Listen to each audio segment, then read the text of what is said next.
Hello, it's John Lord here on the 21st of November, 1 month to the shortest day of the year, unless you're living in Australia, which is 1 month to the longest day of the year. They have it upside down.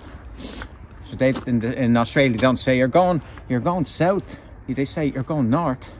They say the opposite. We started this as a small job over there. Some of the flocks had become very congested, and we ended up dividing them, and then we ended up doing the whole thing, and I ended up cutting the hedge back. Now this is important. I cut the hedge back really tightly, and I realized that the proper month to cut the hedge back really tightly is just before it starts to regrow again, which will be about February, March time up into April, because that means that you're not looking at this sort of cut back area for the entire winter and early spring months. But I had to do it because I wanted to see how it's always easier to do a thing when you have it set out rightly, rather than having to sort of think about it in theory. That's why we cut it hard back. Now when you're cutting the hedge hard back, it's important. Big issue is always the thicker branches.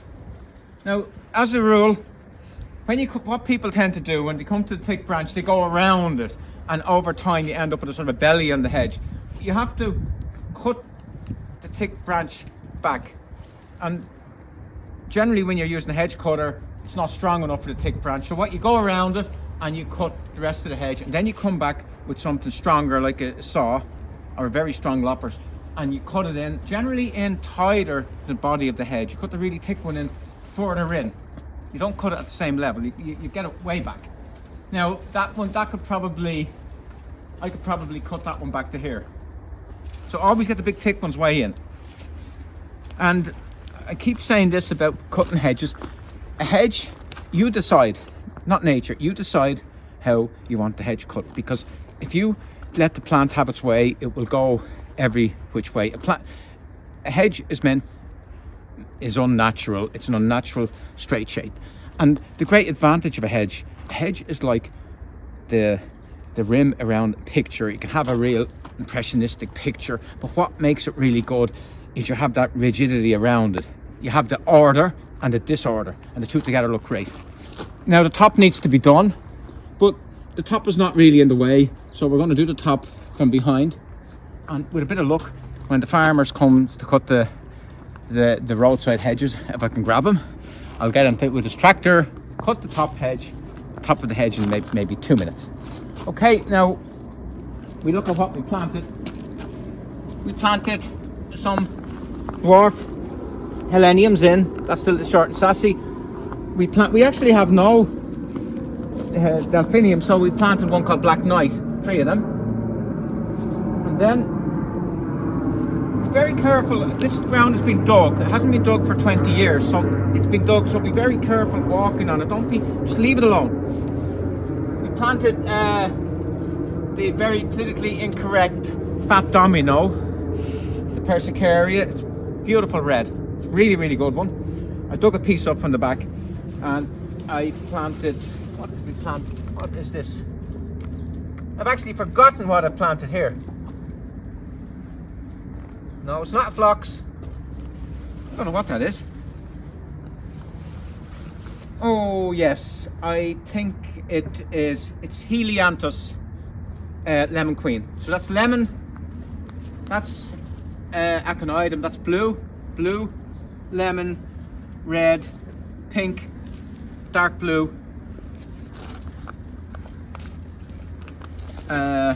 yellowy orange, and in the front we dug up a geranium, a small geranium, I think it's called Dilys, and we split it and put it back. Over here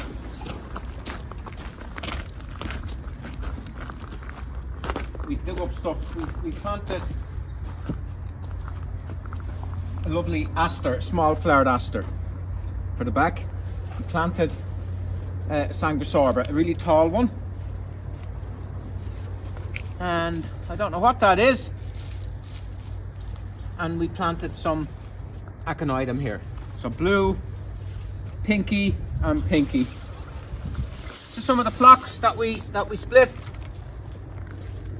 and that's another sunflower, Loddon gold, a double sunflower, golden sunflower that looks like a dahlia. People think it's a yellow dahlia. And we left in, for old time's sake, a few Persicaria that were there. We split them, we put a few. This is the shadiest spot here. We put a few golden foxgloves. 2 Euphorbias for a leaf colour. And what we're going to do is we're going to go outside and have a look at why I chose the plants I chose.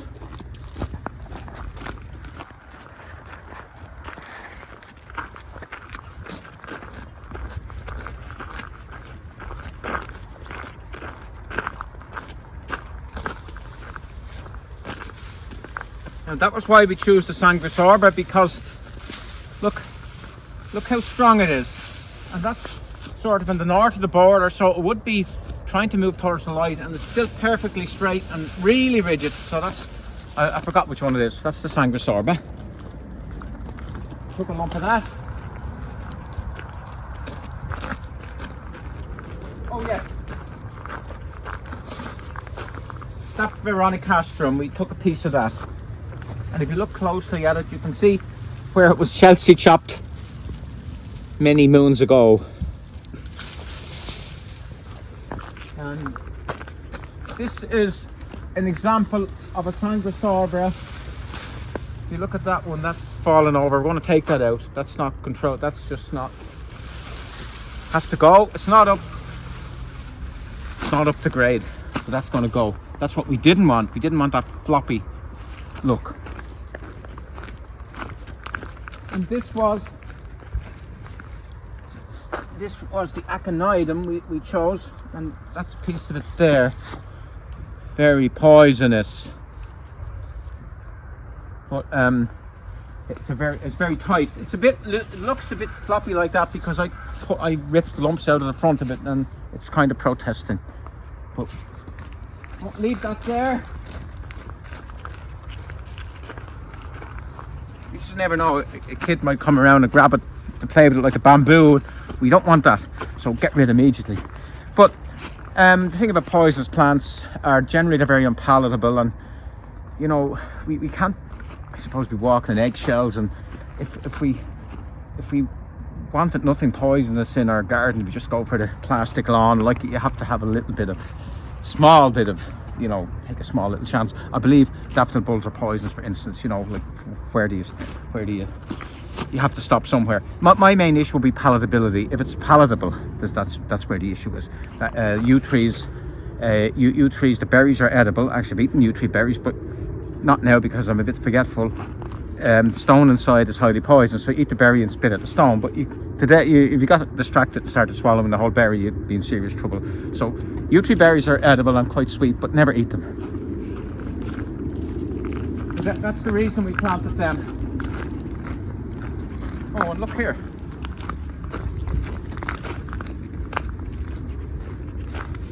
That's the red hot poker called caulescens, and the reason I grow it, it's because unlike most of the red hot pokers, it has good foliage. Even now, it's lightly bedraggled, but if you were to give that 10 minutes work, and even the dead bits on top, they lose that scragginess. Some people say when the red hot poker, when the flowers start to fade, they look like turkeys' necks. You know, I find that very insulting, but for the flower and for the turkey.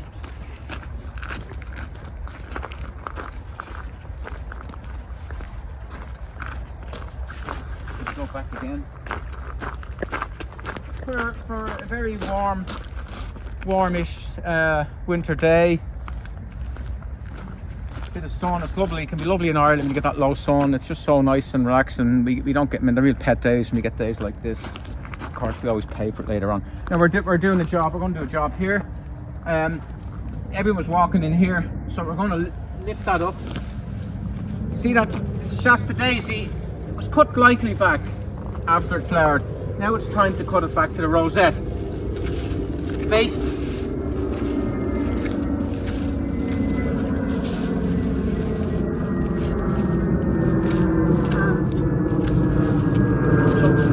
anyway, we're going to lift that, take this bit out, and put half in there, and that might stop people going through.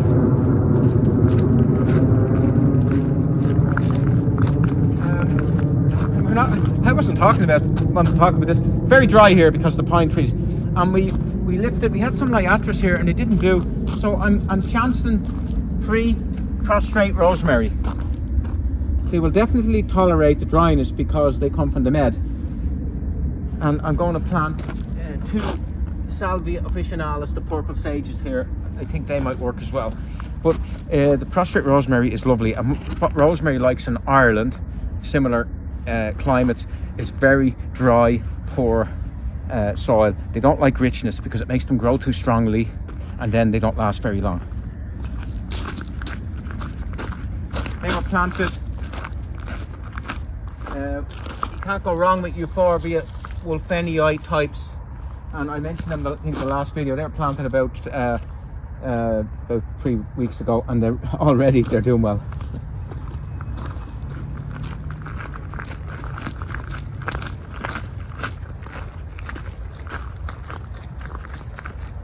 Don't show that bed there, David, because it's been revamped.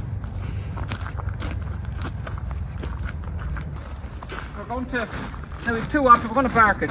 2 options: bark it now or bark it in the spring.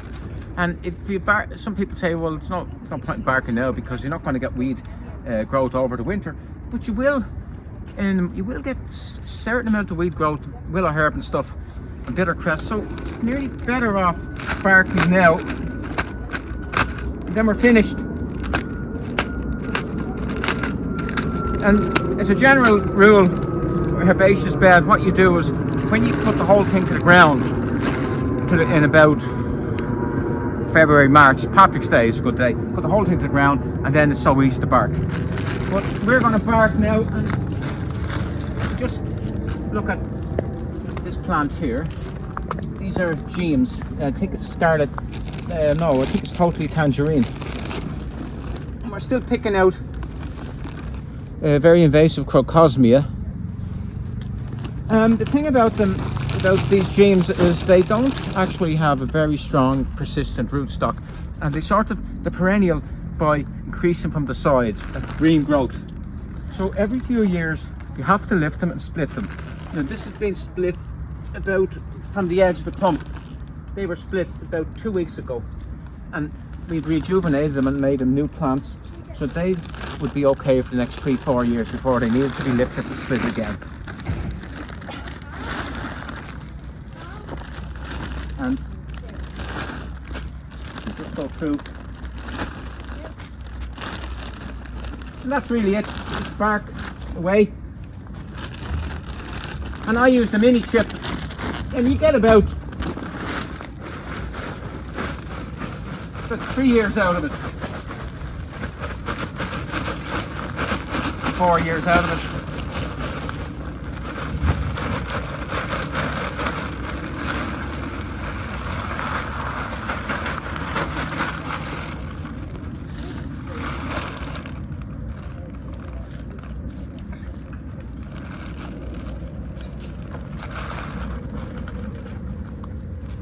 Very little walking, so we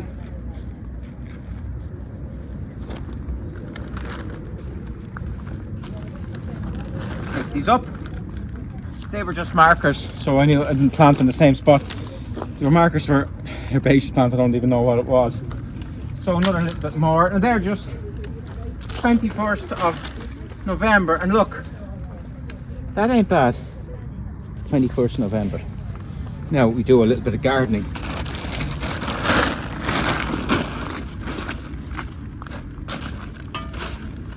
Two jobs to do. I mentioned before, it's Sphagnum moss, and it's the result of low nutrition on the surface. What we're doing,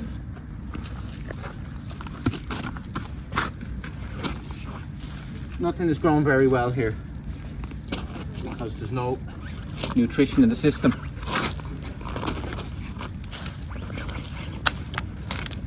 Now by doing this, I've pulled up a load of nutrients.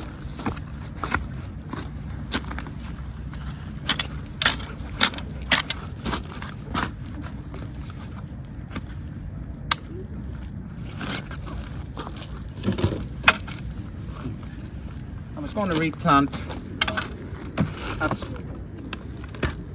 That's Viola Caruta, but I think it's kind of too far gone. That's a really good Viola Caruta, but it's totally needs to be revamped. And here we have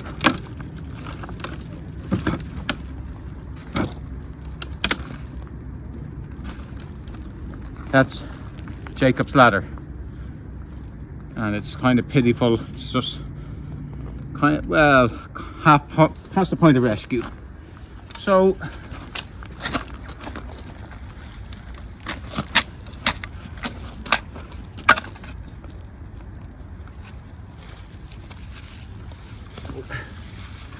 and there's a native plant. I've seen that growing wild in Howth, up on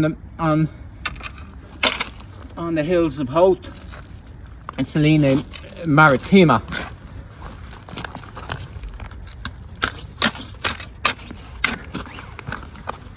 Now, that's the old mineral soil. That's the stuff where the nutrients are, and that's the organic layer on top, which is no nutrients, and you mix the two together and you get lovely loam, all for free. Now, what I was going to do in this video was replant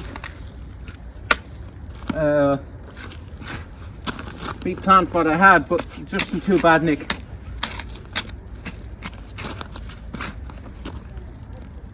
And so we're going to have to plant something else there.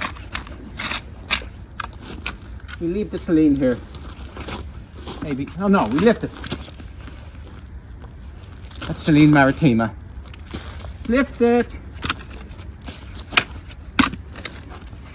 Put it back.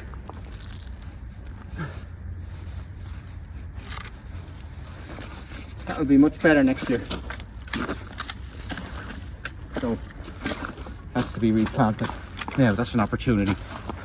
Now to finish off this here.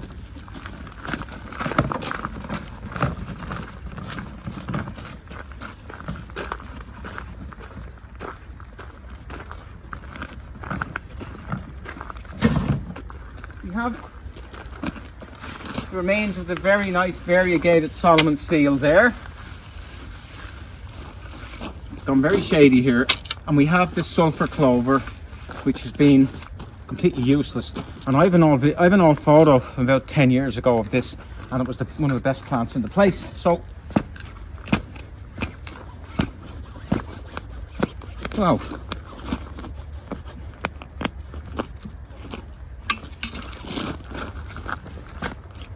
Get a piece out.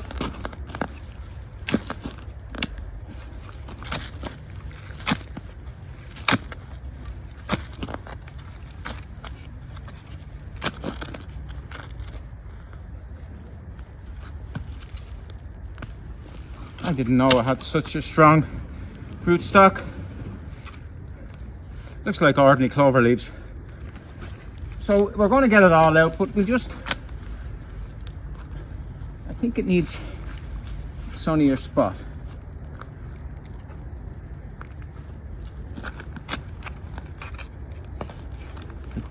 There's a few bits, and I've noticed that's a member of the clover family, the pea family. I just noticed this. There's another member of the pea family.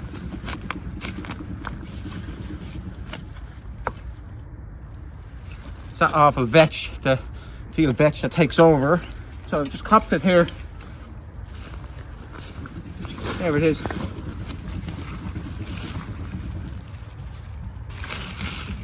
We'll always have it with us, but we just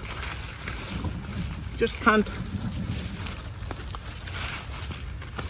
Kind of a zero tolerance.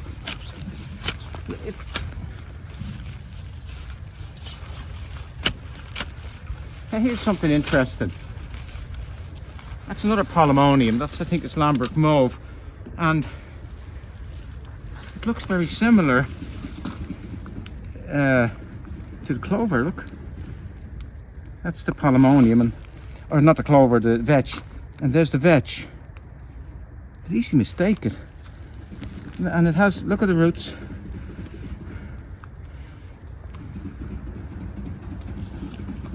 I didn't even mean to do this. Is it worth keeping the polemonium? Is it worth keeping that polemonium? No, it's not. It's so tied up with the clover. With the veg. Yeah, I think we've got it.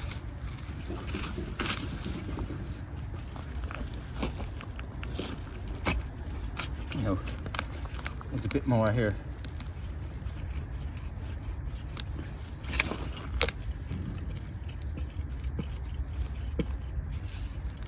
You got it. And look at the rhizomes of the.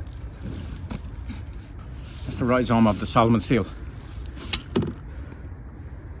And this is the last job.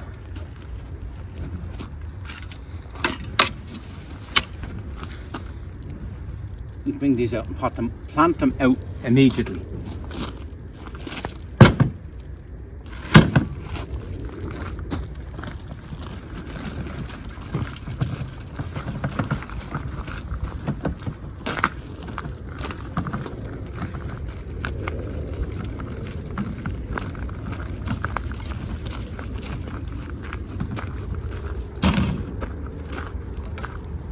Going here.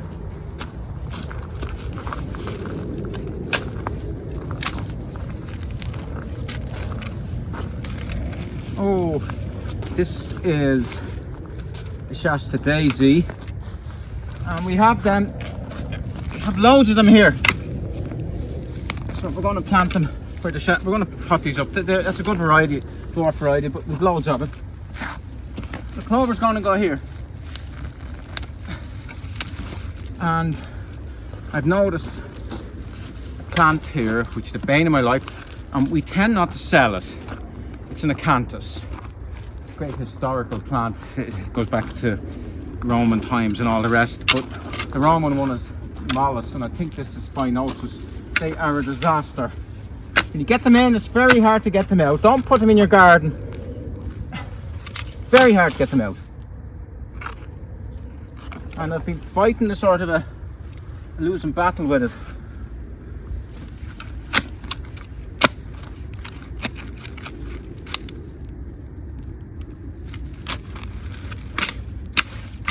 I think I need a pickaxe.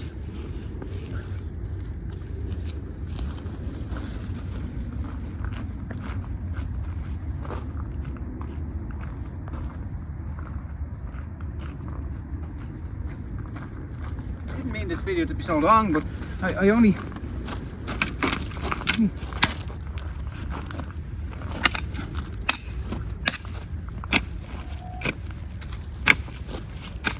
Oh, it's very tacky soil, isn't it?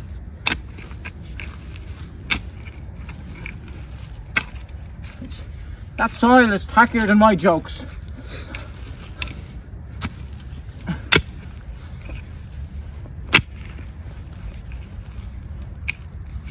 Yeah, very tacky.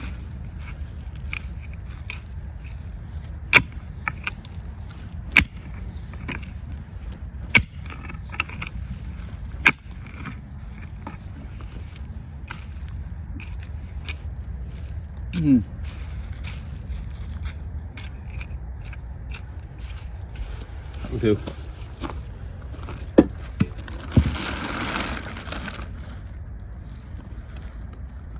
2, 3, 4. And once again, don't stand on it, the soil, leave the soil, don't stand on it. It is very, look, it's very bad.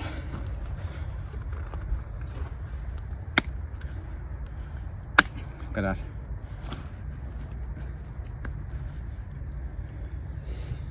You think you got bad soil? But what will we do? It's facing due south, so we'll take a chance.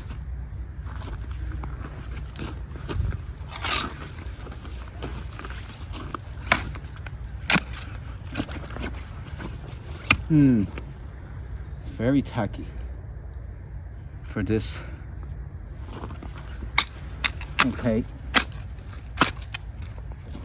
One chance it. No firming.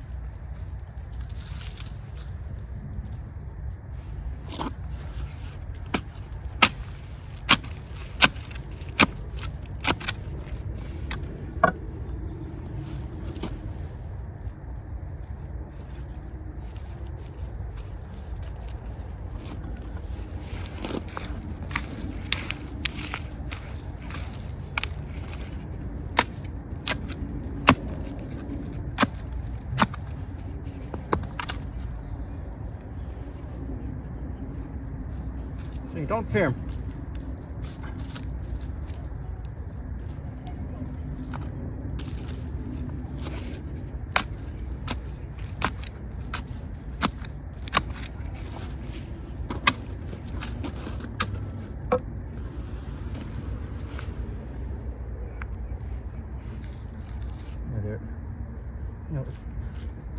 And now, this might sound a bit bonkers, but this mightn't sound right, but they have to be watered in. Just absolutely flood them in, and the water will actually help it, believe it or not.